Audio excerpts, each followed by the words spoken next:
Hello friend, जय जगन्नाथ। मु आज बहुत दिन पर जाऊँगी इस्कन मंदिर। चलतु मुझे देखुची इस्कन मंदिर। एवं मुझे जस्ट आम गाँव बाहरी आ तेल पकईली गाड़ी में तेल नाला देवाक देखो देवाक हूँ पैसा को हेलमेट सहित भी पूरे दूसरी। चलतु तेल पकाश हो गला। एवं जा इस्कन मंदिर।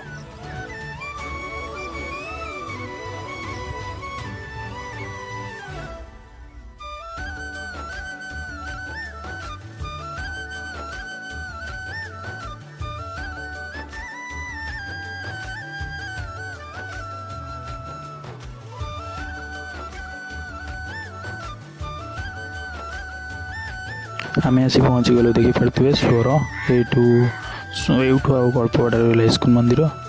ये देखिपे आम गवर्नमेंट हॉस्पिटल आउ कि दूर रहा इस्कन मंदिर।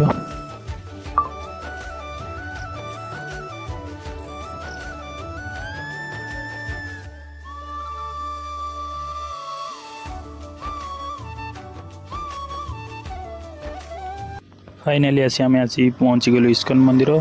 चलतु आगे गाड़ी को पार्क करदे तापर सत्संग करवा। तो मुझे गाड़ी रखीदेली तापर भीतर को जाऊँगी। नाम कीर्तन आरंभ हो सारा। एवं सत्संग बसवा।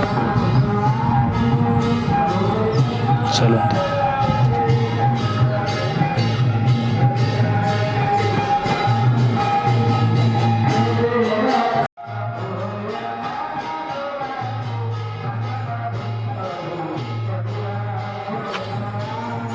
वीडियो केमती लगे निश्चित कमेंट रे जनइबे। जय जगन्नाथ।